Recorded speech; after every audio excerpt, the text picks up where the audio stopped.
ปฏิกาตันทลีนาทิวารังอายาจทาสันติทัสสะตาปาราชาคาชาติกาเทเจตุธรรมังอนุกรรมปิมังปัจฉังท้าวสามบดีพรหมเป็นบรมในพรหมมาทรงฤทธิศักดากว่าบริษัททุกหมู่พรหมน้อมมาดนามัสการปฏิสถานนาที่สมควรแล้วจึงบังคมสุริบาทพระสัมมาขอพรอันประเสริฐ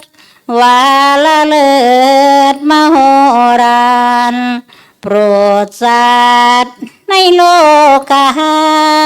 กิเลสน้อยก็ยังมีขอองค์พระจอมปราดสู่ธรรมา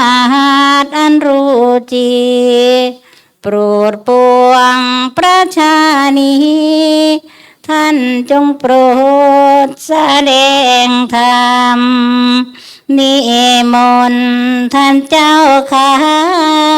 ผู้ปีชาอันเลิศล้ำโปรดแสดงพระสัทธรรมเทศนาและวาทีเพื่อให้สำเร็จผล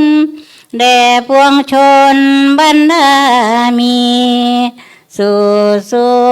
ขเกษมทีสมดังเจตนาเถิดขอนมัสการนิมนต์พระคุณเจ้าค่ะขอโอกาสเลยหนึ่งสองขอโอกาสครูบาอาจารย์ขอโอกาสคณะสงฆ์ขอโอกาสครูบาอาจารย์ในการกล่าวใส่เสียงกล่าวธรรม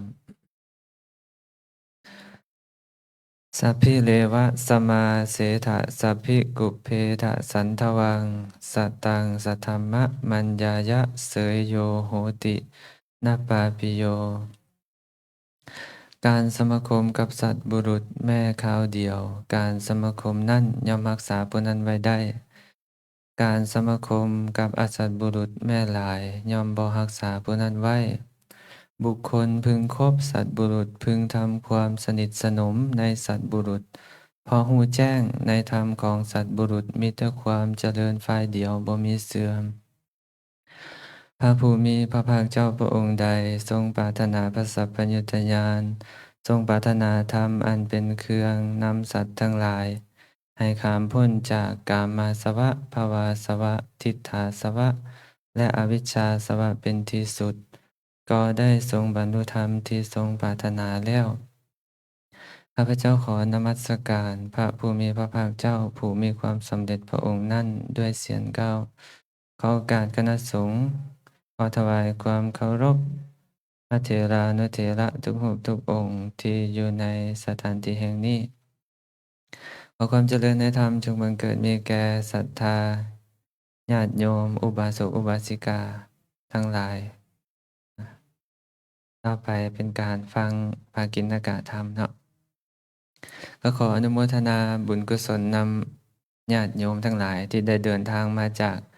บ้านใกล้บ้านไกลบ้านใต้บ้านเหนือเนาะได้มาร่วมบุญนำหลวงพ่อจางคันติพะโลเนาะเพิ่นได้เฮ็ดงานอ่าฟังธรรมแล้วก็พาเฮาบูชาเจดีย์เนาะเฮ็ดแสงๆเนาะเพิ่นได้ว่าหลวงพ่อเพิ่นได้พาเฮาเฮ็ดงานแล้วก็พาเฮาเจริญบุญกุศลนี่นะถือว่าเป็นสิ่งที่หาได้ยากในโลกเนาะคนส่วนหลาย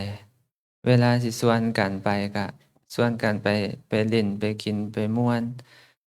ม่วนซ่องโฮแซลแบบที่บ่ได้สาระแก่นสารอิหยังหั้นนะแต่ว่างานบุญกุศลจังซี่นี่ถ้าผู้ใดที่เป็นบัณฑิตเนาะเป็นบัณฑิตมีปัญญาก็จะรู้คุณค่าเนาะว่าโอ้พ่อแม่ครูบาอาจารย์เพิ่นต้องการดึงเราเข้ามาสู่ศีลสู่ธรรมตั่วนี่ดึงเราเข้ามาให้รู้จักคุณของพระรัตนตรัยคุณของพระพุทธเจ้าคุณของพระธรรมคุณของพระอริยสงฆ์ตั่วนี่อันนี้เป็นทางดำเนินไปสู่อมตะมหานิพพานแบบ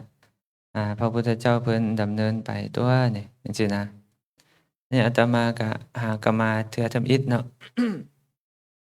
ก็ยังบ่ทันคุ้นทันเคยกับญาติโยมทางนี้ดอกก็เลยลืมถาม ลืมถามว่าฟังภาษาลาวพอฮู้บ่ฮู้เนาะโอ้สวงใจแล้วซั้นน่ะครับอีกครับอีกก็กังวลอยู่ว่าเอ๊ะญาติโยมเพิ่นสิฟังรู้เรื่องบ่กดดันหน่อยหนึ่งจนว่าปวดท้องเนาะเว้าคายขี้หน้าตัวเองซะจนว่าปวดท้องก็เลยอ้าวคิดว่าเพิ่นสิหาผู้ใหม่เปลี่ยนก็บ่มีเนาะก็ถือว่าเอาละเราจะได้อยู่นำกันตามเวลาอันสมควรเนาะที่ก่อนสิเว้าธรรมะสู่ญาติโยมฟังอาตมาอยากขอถามเนาะว่ามีผู้ใดที่สมัครใจมาเองบ่ลองยกมือขึ้นเบิ่งดูโอ้หลายเด้อเนาะครับ เอาลงไว้นี่ผู้ใดที่ถูกคนอื่นชักชวนมามีบ่มีคือกันบ่มีจ้ะมีหน่อยหนึ่งเนาะอาตมาอยากเว้าสู่ฟังว่าอ่าพระพระพุทธเจ้าเราในครั้งคราวที่เพิ่นเป็นพระโพธิสัตว์นะเพิ่นเกิดเป็นพราหมณ์เนาะชื่อว่าโชติปาละมานพเพิ่นเรียนจบไตรเพศเด้บัดนี้ในการนั้นหั้นในการนั้นเป็นศาสนาของพระสัมมาสัมพุทธเจ้ากัสสปะหมู่เพิ่นหั้นชื่อว่าคติกาละหมู่เพิ่นไปฟังธรรมรู้ข่าวว่าพระพุทธเจ้าอุบัติขึ้นมาในโลกก็เลยไปฟังธรรมได้บรรลุเป็นพระอนาคามีเนาะ วันนี้ก็เลยสิเฮ็ดจั่งใดชวนหมู่ไปหมู่ก็บ่ไปจักเทื่อส่วนอันโชติปาละมานพพระโพธิสัตว์นี่นะบ่ไปมื้อหนึ่งไปอาบน้ำนำกันเพิ่นก็เลยเอามือเพิ่นน่ะดึงผมจังซี้ญาติโยมไปสหายเฮาไปเข้าเฝ้าพระตถาคตเฮาไปฟังธรรมในสำนักพระตถาคตเว้าประมาณนี้นะดึงผมเนาะเพิ่นจังมาเด้เบิ่งดูขนาดว่าเพิ่นสร้างบารมีสิมาตรัสรู้เป็นพระพุทธเจ้าแบบที่เฮาได้นอบน้อมนมัสการนี่นะขอนอบน้อมแด่พระผู้มีพระภาคเจ้าพระองค์นั้นบ่พระองค์นั้นก็คือพระสัมมาสัมพุทธเจ้าโคดม ในครั้งนั้นเพิ่นได้อาศัยหมู่เพิ่นดึงไปหาพระพุทธเจ้าพอเห็นพระพุทธเจ้าเพิ่นก็ได้เกิดเลื่อมใสศรัทธาแล้วก็ได้ฟังธรรมทรงพระไตรปิฎกเห็นบ่ฉะนั้นนี่ญาติโยมก็ต้องภูมิใจเนาะว่าเฮาได้ศรัทธาเนี่ยนะเฮาได้ศรัทธารู้จักเข้าวัดเข้าวานี่บ่แม่นเฮาคิดได้เองเด้นี่ต้องเป็นพ่อเป็นแม่เป็นพ่อตู้แม่ตาเฮาเป็นคนจูงเฮาเนาะพาเฮาใส่บาตรนะอันนั้นแหละจูงนะพาเฮาใส่บาตรแล้วก็พาเฮาไปรักษาศีลอยู่วัดไปฟังธรรมนำครูบาอาจารย์เฮาก็ได้รู้จักฮีตของประเพณีเพิ่นจูงเฮาแต่ยังน้อยๆพู้นเนาะอ่า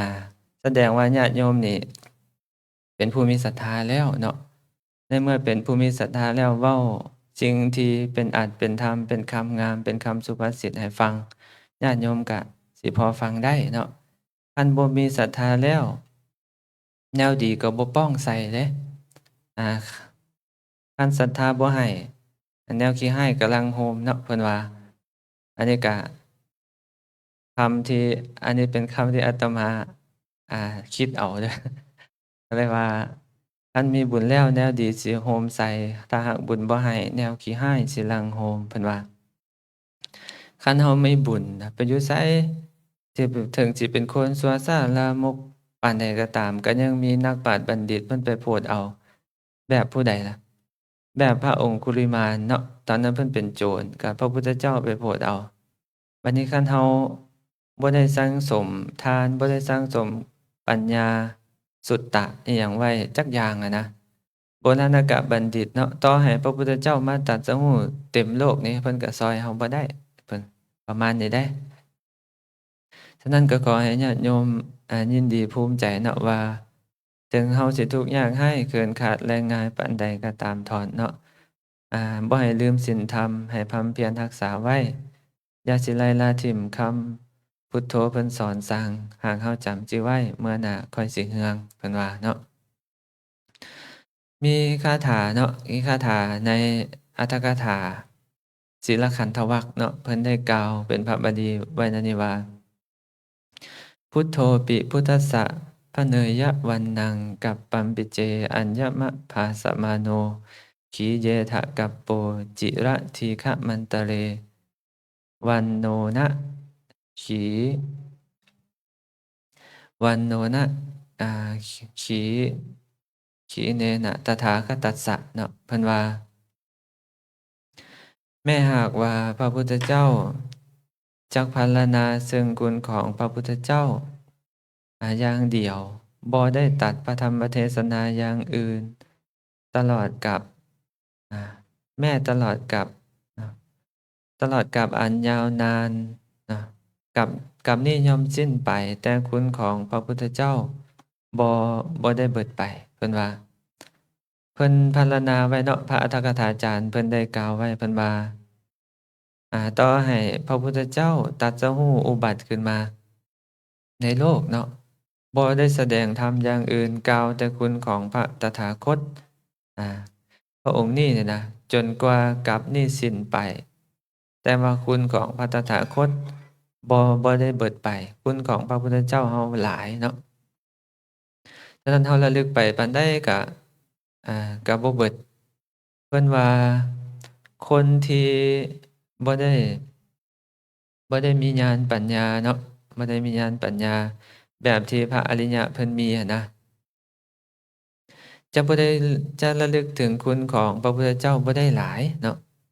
คนที่ระลึกถึงคุณของพระพุทธเจ้าได้หลายก็คือไผญาติโยมฮู้บ่พ่อออกแม่ออกฮู้บ่คือพระสารีบุตรเนาะพระสารีบุตรเถระเจ้าเพิ่นเป็นผู้มีปัญญาหลายปัญญาพระสารีบุตรนี่เพิ่นน่ะเพิ่นเปรียบเปยเนาะว่าเพิ่นมีปัญญาหลายรองจากพระตถาคตเนาะต่อให้มีฝนตกมา100ปีเนี่ยนะเพิ่นก็สามารถนับเม็ดฝนได้อาตมาก็พิจารณาเบิ่งแล้วโอ้ก็มีแท้บ่คนจังซี้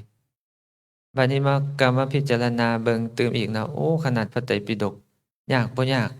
เพิ่นก็ยังทรงได้เนาะภาษาหยังก็เม็ดฝนซื่อๆเนาะเพิ่นก็น่าสินับเพิ่นก็น่าสินับได้แบบที่เพิ่นว่าไว้หั้นแหละ วันนี้อาตมาจะยกตัวอย่างเนาะสมมุติว่ามีคนมาเอาทรัพย์สมบัติมาให้แม่ใหญ่นี่นะกองเต็มวัดหลวงพ่อจางนี่นะให้เบิดเลยอย่าให้ผู้ใดยกมือขึ้นว่าผู้ใดมีความสามารถทรงพระไตรปิฎกได้อ่าเอาไปเลยสิมีคนยกมือบ่คิดว่าอ้าวบ่อยากได้บ่เงินโอ้ยว่าเป็นจังซั้นเนาะก็คือว่าคนที่บ่มีปัญญานี่นะ บ่สามารถรักษาคำสอนของพระตถาคตเจ้าได้เนาะส่วนคนที่เพิ่นมีปัญญาเนี่ยนะเพิ่นสามารถรักษาคำสอนแจกแจงคำสอนเพราะว่าศาสนาของพระตถาคตนี่ต้องอาศัยพระบาลีเนาะพระบาลีเป็นตัวรักษาไว้แล้วก็ครูบาอาจารย์ผู้ที่เพิ่นมีปัญญาหลายทรงไว้เนาะเฮาจังได้รู้ได้เห็นได้ยินได้ฟังเนาะคันให้เฮาไปทรงเองนี่ อาก็สิยอมเด้อแต่ว่าเวลาเราไปเหยียบทะเลอะนะบางเทื่อก็น้ำก็เพียงแข้งเนาะเพียงเข่าเพียงเอิกเพียงแอวไปซี้นะแต่ว่าน้ำทะเลมันก็บ่ได้ลึกส่ำนั้นเนาะมันก็ลึกลงไป1,000เมตร2,000เมตรอิหยังก็ว่าไปเนาะพระศาสนาที่พระพุทธเจ้าเพิ่นประกาศไว้นี่นะก็เริ่มต้นจากทานศีลภาวนาสมถะวิปัสสนาจนถึงลำดับ พระนิพพานแบบที่พระขีณาสพทั้งหลายเพิ่นได้บรรลุเนาะส่วนเรายังบ่ได้บรรลุก็ฟังไปก่อนเนาะฟั ฟังสังสมอัธยาศัยไปก่อนว่าโอ้เพิ่นศึกษาทานกุศลเพิ่นให้ทานกุศลแบบนี้เพิ่นรักษาศีลกุศลแบบนี้เพิ่นเจริญปัญญาแบบนี้เพิ่นคบสัตบุรุษแบบนี้เพิ่นดำเนินไปตามทางที่สัตบุรุษเพิ่นไปแบบนี้โอ้แบบนี้ก็เข้าท่าอยู่จังซี้นะพอสิได้สร้างกำลังใจให้ตัวเองเนาะคนเรานี่นะ คันบ่มีกำลังใจนี่นะต่อให้ร่ำรวยปานใดก็คือว่ามันก็เมื่อยอะนะแม่นบ่ญาติโยมทั้งหลายมันต้องมีกำลังใจเนาะฉะนั้นอาตมาอยากสรรเสริญเนาะให้ญาติโยมเอาพระพุทธเจ้าเอาพระธรรมเอาพระอริยสงฆ์เนาะเป็น idol เนาะเป็นกำลังใจว่าโอ้ขนาดอันกิเลสพันห้าตัณหา108เนาะพระตถาคตเพิ่นก็ยังหาวิธีทำลายแล้วก็ ได้บรรลุเป็นพระอรหันตสัมมาสัมพุทธเจ้าแล้วก็ได้สั่งสอนเวนยสัตว์ผู้ที่มีอัธยาศัยที่ได้สั่งสมไว้ในพุทธเจ้าในการก่อนให้ได้ตรัสรู้เป็นพระอรหันต์แสดงว่าคนเหล่านั้นเนี่ยต้องบ่แม่นคนกระจอกเนาะคนเหล่านั้นต้องเป็นคนที่เจริญบุญกุศลไว้ต้องเขาเจ้าต้องได้สร้างทานกุศลไว้ต้องได้รักษาศีลต้องได้ฟังธรรมต้องได้คบสัตบุรุษต้องมี ผู้ที่สั่งสอนเขาไว้และเขาจึงได้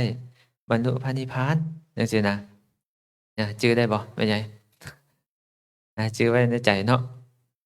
อันนี้ก็เลยคิดว่าคนเฮานี่นะเกิดมาบ่ได้คือกันเด้ญาติโยมเนาะคืออาตมาเว้าให้ญาติโยมฟังว่าบางคนต้องอาศัยคนอื่นชักชวนบางคนมีศรัทธาที่ได้สังสมมาดีแล้วฉะนั้นเวลาเราเห็นคนที่บ่มีศรัทธาก็ให้เราตั้งกายกรรมวจีกรรมมโนกรรมไว้ในเขาเจ้าแน่ว่าโอ้คนเหล่านั้นในอดีตเขาคือสิบ่เคยสังสมบุญมาบ่ได้สังสมทานุปนิสัยศีลูปนิสัยแล้วก็บ่ได้สังสมปัญญาหรือว่าภาวนาอิหยังไว้น้อเขาจึงบ่เห็นคุณในพระศาสนาจึงบ่เลื่อมใสอิหยังเลยทั้งที่พระศาสนานี่เป็นสิ่งที่มีคุณหลาย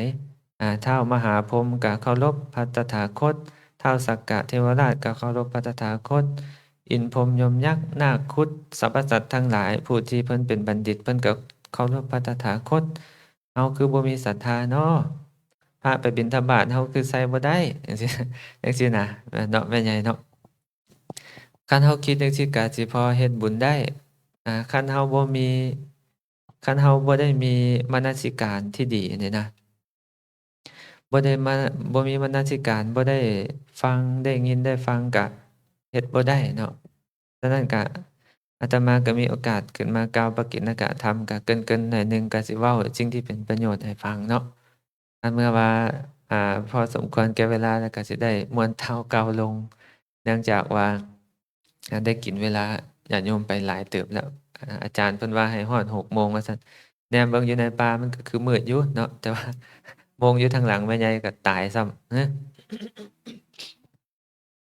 เรียบร้อยแล้วเนาะก็เลยจังได๋กังวลอยู่คันฮอด6โมงญาติโยมก็ยกมือขึ้นเด้ออีก40กว่านาทีบ่เออวันนี้ก็เลยอยากเว้าเนาะเว้าประโยชน์ว่า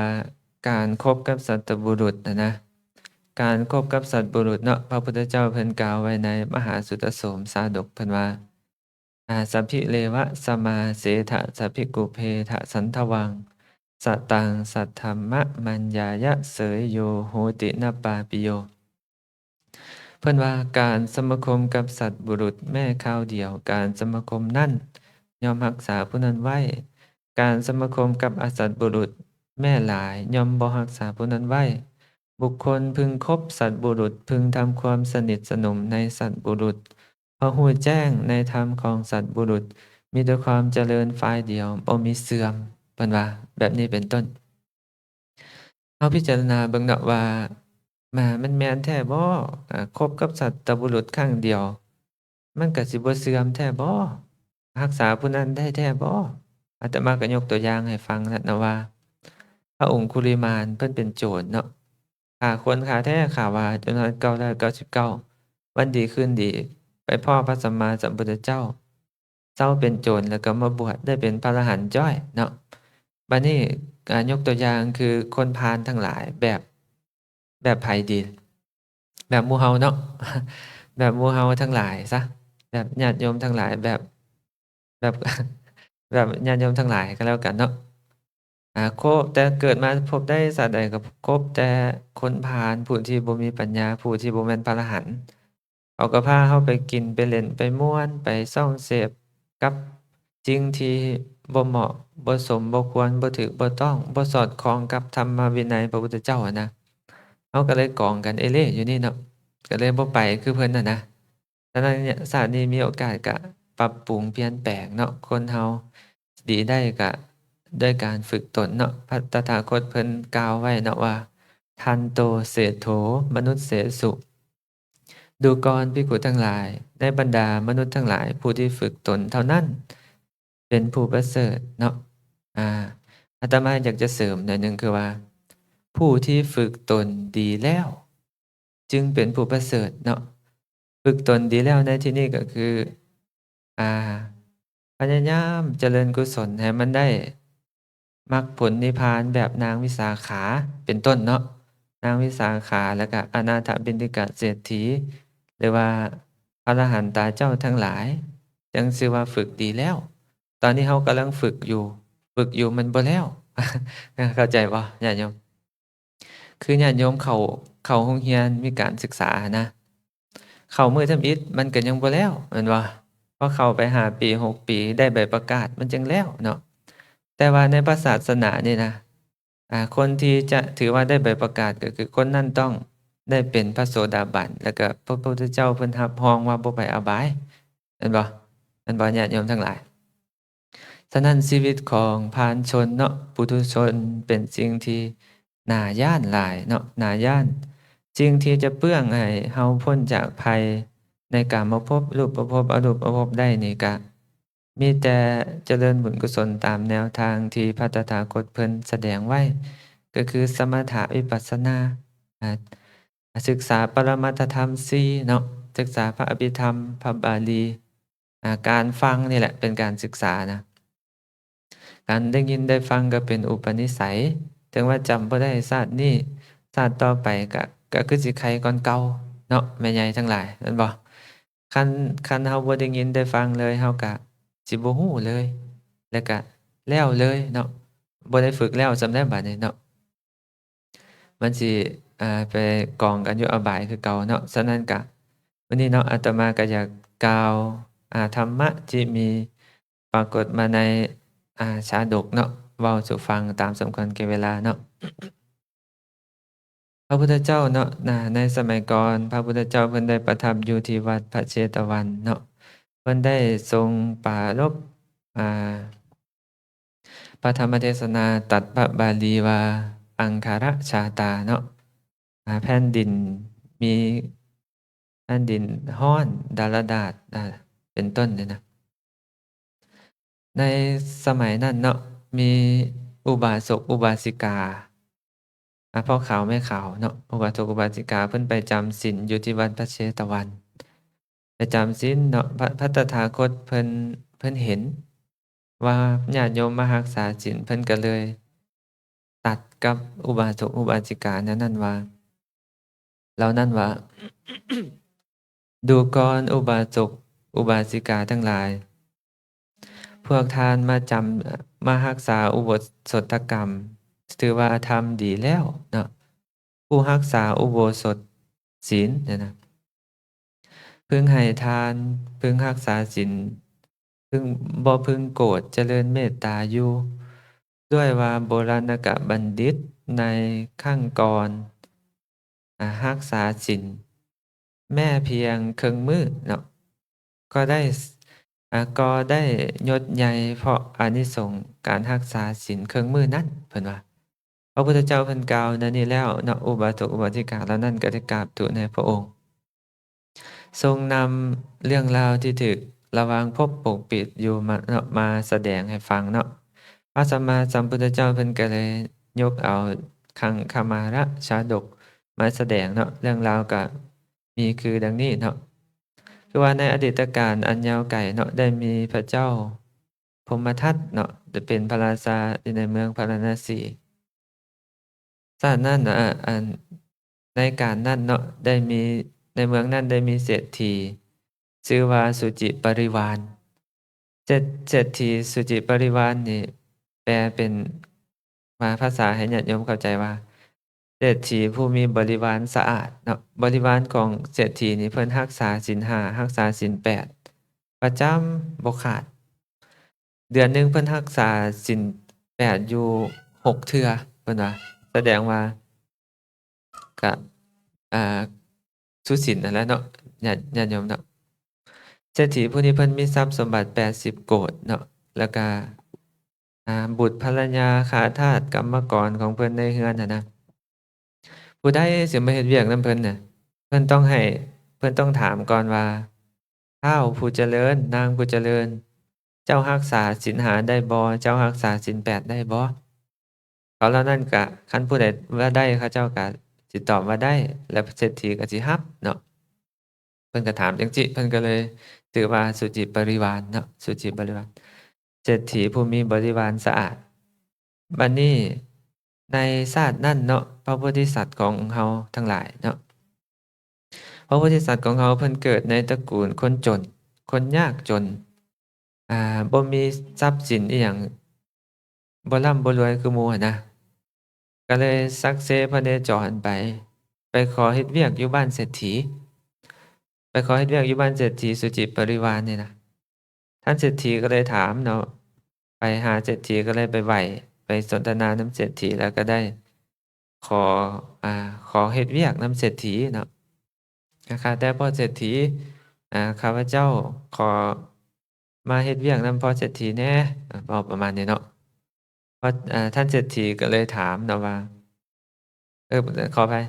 ท่านเศรษฐีนี่พอเห็นหน้าพระโพธิสัตว์นี่นะบ่ได้ถามปกติสิถามว่ารักษาศีลได้บ่คันรักษาศีลบ่ได้บ่เอาแต่ว่าเพิ่นเห็นหน้าพระโพธิสัตว์คือสิแม่นหน้าเพิ่นก็สิเป็นตารักสมควรเนาะบ่ถามซ้ำก็เลยเจ้ามาขอเฮ็ดเวียกบ่เฒ่าเจ้ามาขอเฮ็ดเวียกเนาะลูกเนาะอ้าวได้เข้าไปอยู่ในเรือนเลยเด้อว่าซั่นบ่ถามจ้อยเนาะจังซี้แหละเพิ่นว่าคันถูกใจแล้วได้เบิดอะนะเพิ่นก็เลยเข้าไป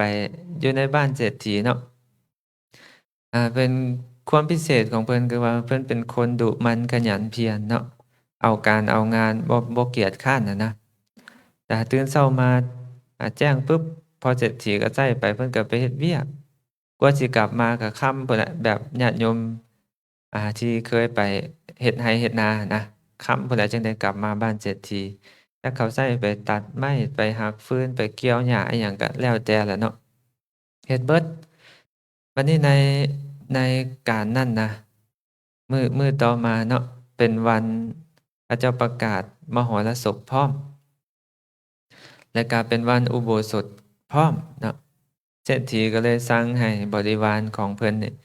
ทำอาหารเฮ็ดอาหารการฉันแต่เช้าๆเพราะว่าเพิ่นสิได้บริโภคอาหารแต่เช้าแล้วเพิ่นก็สิได้แปรงฟันบ้วนปากสัมปทานศีลเบิดมื้ออะนะเฝ้าเฝ้าเฝ้ากินแล้วก็สัมปทานศีลอุโบสถบัดนี้พระโพธิสัตว์เจ้าของเราอะเพิ่นบ่ฮู้เนาะว่าหมู่รักษาศีลอะนะเพราะว่าเศรษฐีบ่ได้แจ้งบ่ได้ถามเพิ่นเดะเพิ่นก็ไป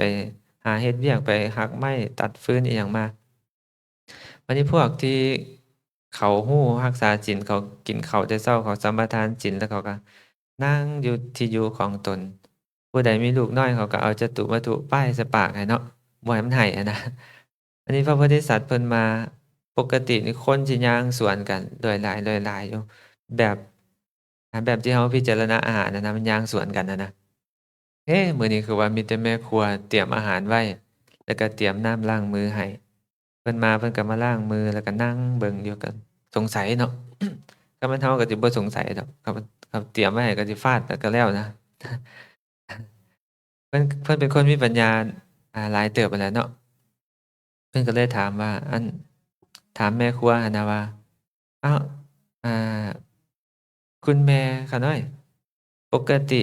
เวลานี่คนเขาเจ้าคือมาย่างสวนกันแล้วก็ พากันมาพิจารณาอาหารมาบริโภคอาหารมื้อนี้ข้าเจ้าไปไสเบิดโอ้มื้อนี้เป็นวันอุโบสถเพิ่นบริโภคอาหารแต่เช้าแล้วเพิ่นสมาทานศีลเบิดแล้วยังแต่ลูกหั้นแหละบ่ทันได้กินน่ะฮะอยู่เรือนนี่เขาสมาทานศีลเบิดว่ะแม่นแล้วเพิ่นก็เลยคิดขึ้นในใจเนาะโอ้บ่ได้ติจังซี้เขารักษาศีลเบิดเรือนเราเป็นผู้ทุศีลผู้เดียวมาอยู่ท่ามกลางคนมีศีลนี่บ่สมควรข้าพเจ้าก็อยากรักษาศีลว่าซั่นบ่ทันได้กินซ้ำเดะญาติโยมมันมาค่ำอะนะ วันนี้พ่อเศรษฐีก็เลยไปหาพ่อเศรษฐีเนาะไปหาพ่อเศรษฐีก็เลยถามพ่อเศรษฐีเพิ่นว่าพ่อเศรษฐีข้าน้อยข้าน้อยก็อยากรักษาศีลอุโบสถแต่ว่าข้าน้อยหั้นมาค่ำแล้วถ้าข้าน้อยสมาทานศีลถ้าข้าน้อยสิได้อานิสงส์ในการรักษาอุโบสถศีลบ่ว่าซั่นท่านเศรษฐีก็เลยตอบว่าอ่าได้อยู่ลูกแต่ว่ามันสิได้ครึ่งหนึ่งบ่ได้ส่ำหมู่เดะ ได้ครึ่งหนึ่งเอาอยู่บ่ได้ครึ่งหนึ่งก็เอาเขาหน่อยเพราะว่าบ่มีหมู่รักษาศีลเบิดโตบ่ได้รักษามันคือว่าอายเพิ่นน่ะนะแต่อย่างน้อยก็ให้มันได้อานิสงส์นำเพิ่นซะบัดนี้คนนั้นก็เลยบ่ฉันอาหารเลยเดะมื้อนั้นน่ะบ่กินอาหารเลยแล้วก็ล้างตีนล้างมืออาบน้ำแล้วก็เข้าที่พักสมาทานศีลต่อหน้าเศรษฐีแล้วก็เข้าไปที่พักเพิ่นเนาะ วันนี้คนไปเฮ็ดเวียกมันบ่คือคน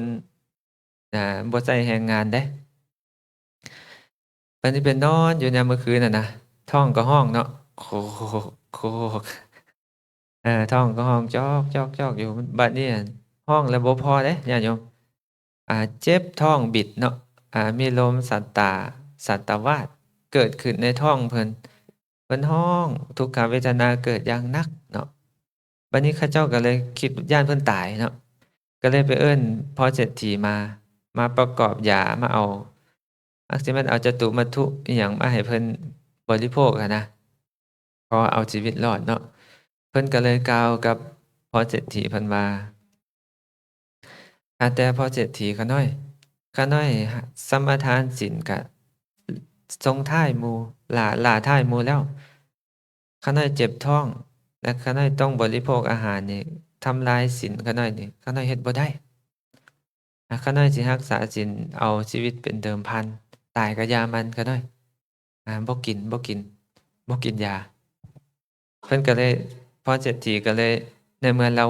บ่กินเนาะเราบ่บริโภคก็เลยตามใจเราบัดนี้ก็ร้องอยู่หั้นแหละเนาะมันเจ็บท้องเนาะ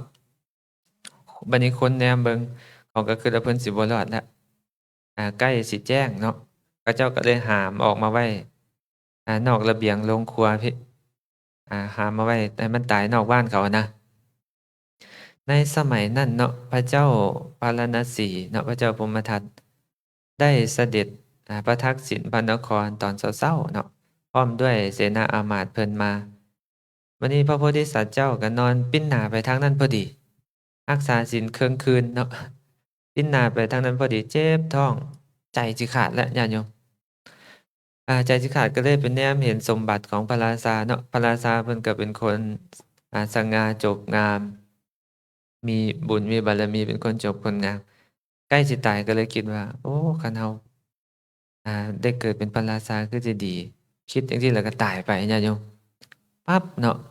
ตายไปแล้วตามหลักพระอภิธรรมอะนะตามหลักพระพุทธศาสนาเพิ่นว่าตายไปแล้วจิตเนี่ย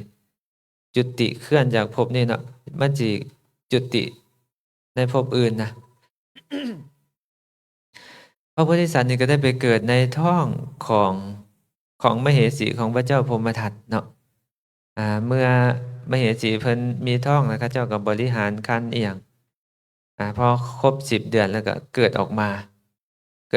พระประยุรญาติของเพิ่นก็เลยตั้งชื่อให้เพิ่นว่าอุทัยกุมาร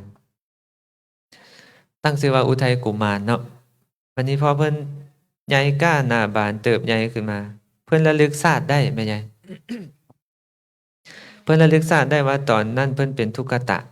แล้วก็ไปรักษาศีลครึ่งมื้อเจ็บท้องตายใน ได้มาเกิดในท้องของอันมเหสีของพระเจ้าพรหมทัตนี่นะโอ้มันคักบ่ล่ะ ใหญ่ขึ้นมาแล้วไปเรียนศิลปะวิทยาอิหยังจบเบิดแล้วระลึกชาติได้พร้อมว่าบุญที่เพิ่นเคยเฮ็ดหั้นรักษาศีลบ่ได้ใส่บาตรอิหยังทั้งสิ้นน่ะ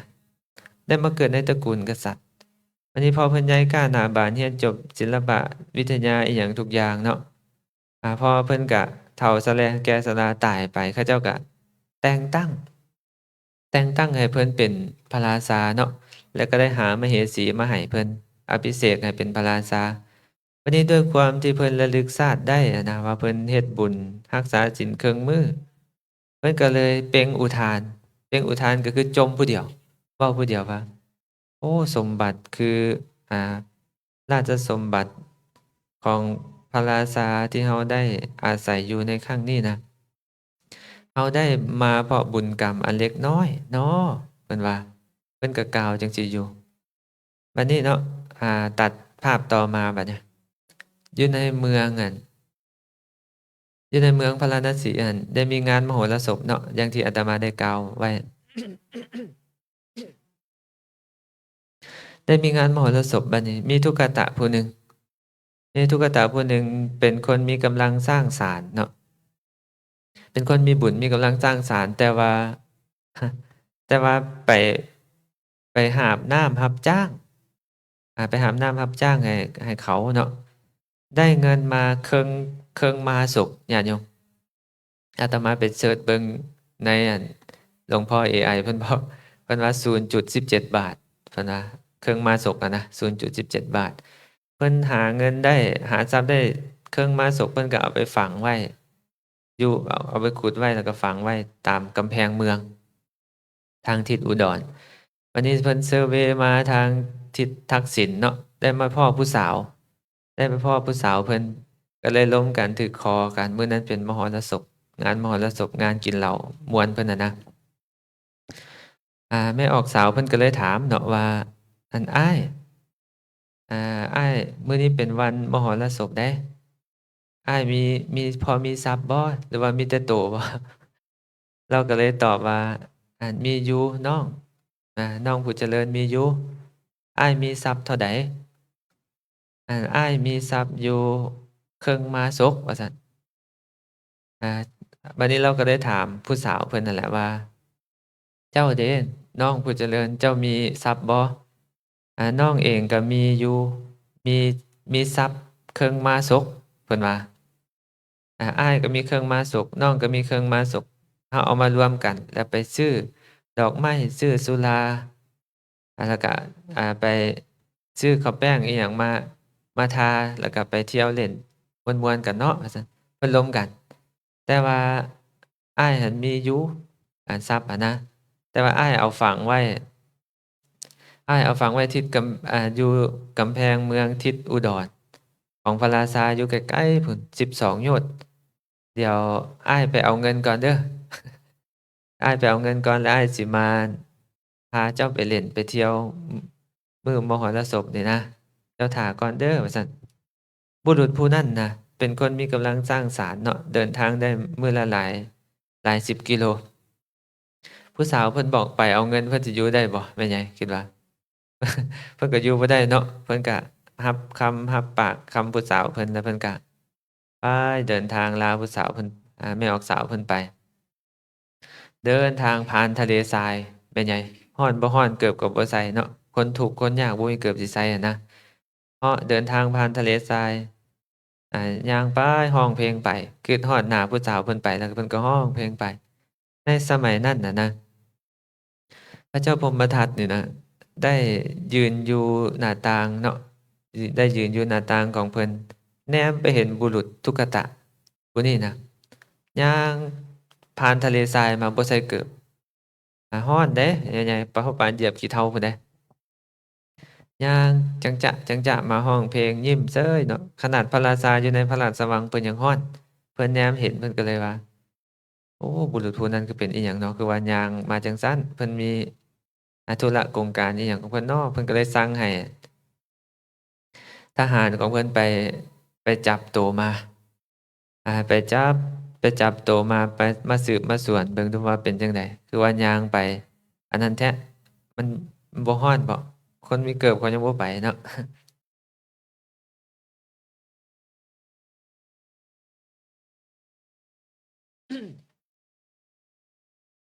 นั่นเป็นน้ำไม้ตรงนี้เนาะมันดูดเสียง เปิดไมค์ไปเลยซะ พระราชาพรหมทัตนี่ก็เลยอ่าให้ทหารไปจับเอาไป เข้าไปสู่พระราชวัง ก็เลยถามว่าท้าวผู้เจริญ เจ้าไปทางใดมาจังไดอ่า เจ้าย่างผ่านทะเลทรายมาหั้นนะร้อนดารดาษเผาปานทานไฟเนาะดารแผ่นดินร้อนเผาปานทานไฟ แล้วก็ดารดาษไปด้วยเถาลึงเนาะร้อนเผาปานนั้นเถาลึงซั้นดอกเนาะ เจ้าเจ้าบ่ย้านบ่เจ้าบ่ร้อนบ่เมื่อยบ่อิหยังบ่ท้าวว่าซั่นทุกขตะผู้นั้นก็เลยตอบเนาะว่าข้าแต่มหาราชขาน้อยข้าแต่มหาราชอ่าแดดบ่สามารถเผาข้าพระองค์ได้ แต่ว่าอ่ากิเลสกามและวัตถุกามย่อมเผาข้าพระองค์ เพราะว่าความประสงค์หลายๆอย่างอิหยังของข้าพระองค์มีอยู่ที่ข้าพระองค์เดินมานี่ข้าพระองค์มีเป้าหมาย พระราชาก็เลยสนทนาถามเนาะว่าอ่าบุรุษผู้เจริญเจ้าเดินทางมานี่เจ้ามีเป้าหมายมีจุดหมายอิหยังเราก็เลยตอบพระราชาไปเนาะว่าข้าแต่มหาราชเจ้า ที่ข้าพระองค์เดินทางมานี่ข้าพระองค์มีเป้าหมายก็คือข้าพระองค์หั้นได้อยู่ร่วมกับผู้หญิงผู้หนึ่งอยู่ในทิศทักษิณคือทิศใต้เนาะแล้วก็ร่วมกันเนาะว่ามื้อนี้เป็นงานนักกษัตริย์แล้วข้าพระองค์สิเดินทางไปเอาทรัพย์ที่ข้าพระองค์ได้ฝังไว้ตั้งแต่ข้าวเป็นบ่าวพู้นนะ อ่าข้าวเป็นบ่าวพู้นข้าพระองค์นึกถึงคำของนางผู้นั้นเนาะก็เลยบ่รู้สึกว่าร้อนก็เลยเดินทางมาได้ว่าซั่นโอ้เจ้าบ่ย้านเนาะพระราชาก็เลยถามต่อไปว่าดูก่อนบุรุษผู้เจริญความประสงค์หลายๆอย่างที่เจ้าว่าหั่นอ่าเจ้ามีแรงบันดาลใจอิหยังคือว่าเดินทางมาตามทะเลทรายแล้วก็ยังบ่ร้อนแล้วก็ร้องเพลงขับมาเสยสบายใจมาเสยหั้นนะ เราก็เลยตอบพระราชาไปเนาะว่าข้าแต่มหาราชเจ้าถ้าข้าพระองค์ไปเอาทรัพย์ที่ข้าพระองค์ฝังไว้แล้วข้าพระองค์เดินทางไปหานางคนนั้นและนางคนนั้นสิให้ข้าพระองค์นี้อยู่ร่วมกันเป็นสามีภรรยา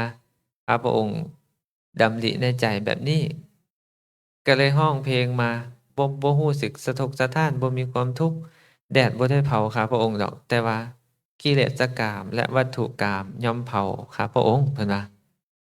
ว่าเวลาใดเพิ่นเมื่อยเพิ่นนึกถึงแม่ออกเพิ่นนะแล้วเพิ่นบ่เมื่อยเพิ่นว่าร้อนปานใดก็เหยียบไปได้นะเพิ่นว่าพระราชานี่ก็เลยอัศจรรย์เนาะพระราชาก็เลยถามเนาะว่าบุรุษผู้เจริญอ่าทรัพย์ที่เจ้าฝังไว้นะมันหลายบ่มันฮอดแสนกหาปณะบ่เท่าบ่ฮอดดอกหั้นน่ะบ่ฮอด อ่าทรัพย์ที่เจ้าฝังไว้มัน80,000บ่80,000กหาปณะบ่ไล่ลงไปจนฮอด1 บาทไล่ลงไปจนฮอด1 บาทก็ยังเงียบอยู่เนาะ1 บาทพระราชาก็เลยกะตัดคำสุดท้ายนะทรัพย์ที่เจ้ามีประมาณเท่าใดเท่าครึ่งมาศกแม่นบ่โดย17 บาทอันเดียว0.17 บาทยังเดินทางผ่านทะเลทรายมาเอาชีวิตเนาะว่าคนบ่มีก็บ่มีแท้ๆแท้เนาะก็เป็นเป้าหมายของชีวิตเขาเจ้าอีหลีนะเพิ่นเดินทางไปเพิ่นว่าเพิ่นสิไปเอาเงินเครื่องมาศพได้เงินไปแล้วเพิ่นสิไปซื้อเหล้าซื้อดอกไม้ซื้อกระแป้งไปทากับผู้สาวเพิ่นน่ะนะเพิ่นก็เลยบ่ย่อท้อโอ้พระราชาก็ด้วยความที่เคยเฮ็ดบุญร่วมกับมานพผู้นี้ไว้ ก็ได้เชื่อเชิญน่ะว่ามานพข้อยสิให้ทรัพย์เจ้าอ่าข้อยสิให้ทรัพย์เจ้า1,000กหาปณะเจ้าบ่ต้องไปเอาดอกทรัพย์เครื่องมาโศกเจ้าหั้นนะมันไกลมันร้อนเจ้าสิตาย พิ่นก็เอ่อพระราชาพระองค์ว่าสิให้ทรัพย์ขาน้อยขาน้อยก็สิทำตามพระดำรัสของพระราชาแต่ว่าขาน้อยได้เดินทางมาแล้วขาน้อยบ่อยากถิ้มนะเงินเครื่องมาสุกเบิ่งดูแม่นหยังเขาสิให้อันเงิน 1,000 กหาปณะมันหลายกว่าเครื่องม้าสุกก็ยังสิไปเอาอยู่เขาย้านเพิ่นตายหั้นนะพระองค์ก็สิไปอยู่พระราชาก็เลยลบเล้าเนาะด้วยความที่เพิ่นถูกใจแล้วก็เพิ่นเฮ็ดบุญร่วมกันมานะพระราชาก็เลยบอกว่าท้าวข้อยสิให้เงินเจ้านี่ข้อยสิให้ทรัพย์เจ้านี่ 2,000 3,000เพิ่มขึ้นให้เป็นแสนแสนโกฏบ่เอาแสนโกฏก็ยังสิไปอยู่อันถ้าข้อยสิเอาตำแหน่งเศรษฐีให้เจ้าข้าน้อยก็สิไปอยู่ว่าซั่นเออเจ้าบ่เลิกแม่นบ่อันถ้าข้อยสิให้เจ้าเป็นอุปราชเกี่ยมเป็นพระราชาก็ยังก็ยังสิไปอยู่แม่นหยังก็ยังสิไปเอาเงินเพิ่นอยู่หั้นนะเครื่องม้าสุกเอ้าเอาจังซี่ซะข้อยสิแบ่งข้าพเจ้าสิแบ่งทรัพย์สมบัติแบ่งราชสมบัติออกเป็น2ครึ่ง ข้าพเจ้าสิให้เจ้าเป็นพระราชานั่งบริหารประเทศกับข้อยเลยนี่นะเจ้าเอาบ่ต้องไปเอาเงินคิดเบิ่งก่อนเด้อเอาคันนั้นบัดนี้เดี๋ยวบ่ไปบัดนี้สิเอาตามคำพระราชาบ่ไปแล้วก็เลยลืมไม่ออกเพิ่นเลย ก็เลยได้ราชสมบัตินำพระราชาเพิ่นนี่นะพระราชาผู้เป็นสหายเพิ่นนี่นะปกติคันผู้มีบุญจ้างเขาก็บ่เชื้อเชิญให้เป็นพระราชาเด้แม่ใหญ่เอ้ยเนาะย่างกายบ้านเขายังบ่เอิ้นกินน้ำเนาะสะออนซาดเด้ปานนั้นวันนี้ทั้งสองก็ได้เป็นพระราชาร่วมกันพระราชานี่ก็แสดงว่าเราใจสมควรเนาะแบ่งทรัพย์สมบัติออกให้ทุกขตะนะวันนี้พระราชาผู้ที่เพิ่นก็สั่งให้อันอามาตย์ราชบัณฑิตของเพิ่นเนาะเอามานพผู้นี้ไปตบแต่งไปอาบน้ำอาบท่าไปโกนหนวดให้ทรงเครื่องพระราชามาก็มานั่งเป็นพระราชานำกัน ก็มีนางสนมกรมวังอีหยังจบดีได้ด้วยความที่คนเฮานี่นะคันมันได้คิดฮอดอีหยังแล้วมันก็คิดฮอดอยู่หั่นเนาะพระราชาผู้นี้นะถึงว่าสิร่ำรวยเป็นพระราชาก็ยังคิดฮอดเงินที่เพิ่นหามาด้วยการหาบน้ำอะนะโดนๆก็ไปจอบเบิ่งอะนะไม่ใช่บ่ได้ไปเอาดอกแต่ว่าไปจอบเบิ่งไปส่องเบิ่งทางบ่อนนั้นเพิ่นนั้นฝังเงินไว้อะนะพระเจ้าก็เลยตั้งชื่อให้เพิ่นว่าก็ได้มีชื่อว่าพระเจ้าอัฏฐมาสกอัฏฐมาสกก็คือพระราชาผู้คิดฮอดเงินเครื่องมาสกเนาะ17 บาทนะ0.17 บาทอยู่ต่อมาเพิ่นก็ฮักแพงถึกคอสนมกลมเกลียวกันเนาะตามอัธยาศัยของพระราชานี่เพิ่นสิพากันไปเที่ยวอุทยานเพิ่นพานางสนมเพิ่นไปเที่ยวเก็บดอกไม้เพิ่นก็ไปกินน้ำจันทร์อิหยังของเพิ่นน่ะนะพระราชานี่ก็พาสนมไปเที่ยวแล้วก็เด็ดดอกไม้ไปดื่มน้ำจันทร์อิหยังของเพิ่นเมื่อยแล้ว